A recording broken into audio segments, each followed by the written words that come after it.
27-year-old man paid a 13-year-old girl 10 Ghana cedis for sex. This is Kenya News Update today. Coming up, you'll discover how a mother's search uncovered a 3-month nightmare and what this case reveals about justice in West Africa. Meet Ambrose Clinton, a Mason, a Nigerian living in Ghana. On July 10, 2024, around 3 p.m., his secret world began to crumble. The victim's guardian, a 52-year-old food vendor, noticed the young girl was missing. She and the girl's mother began a frantic search. They found her walking home by the roadside.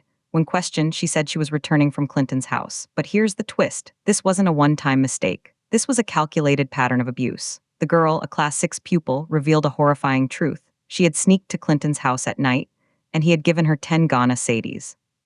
That's roughly 200 Kenyan shillings for a child. The prosecution, led by Chief Superintendent of Police Patience Mario, laid out the timeline. About 3 months earlier, Clinton had first lured the victim into his house.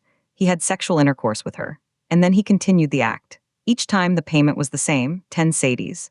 The complainant reported the matter to the Domestic Violence and Victim Support Unit, DOVVSU, at Adenta on July 12, 2024. A police medical report form was issued. The examination at a government facility confirmed the worst. The victim's hymen was broken. Clinton was arrested. He pleaded not guilty. He was granted bail but couldn't meet the conditions, so he stayed on remand.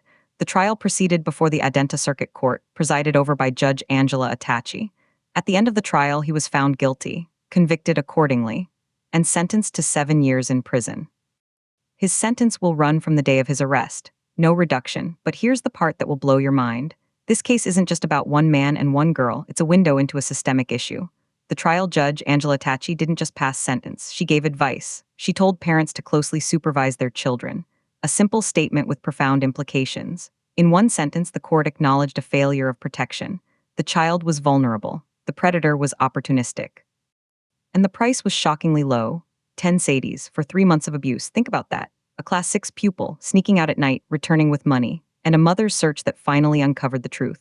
This happened at AnAnakrom near Adenta, a town on the Accra to Aberi highway. It's known for schools and housing, not for this. The implications are heavy. Some will say 7 years is justice. Others will ask if it's enough for stealing a childhood.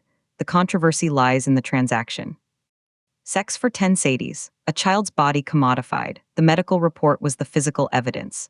The victim's testimony was the narrative, and the money was the proof of manipulation. But here's what nobody's talking about. What happens after the 7 years? The victim must rebuild, the community must watch, and parents everywhere are left with that judge's warning ringing in their ears. Supervise your children. The system worked to convict, but did it work to prevent? The unanswered question hangs in the air. If a child can be bought for 10 cedis, what does that say about the value we place on their safety? Do you think a 7-year sentence is justice for this crime? Drop your take in the comments. Subscribe to Kenya News Update today for more breaking news that matters.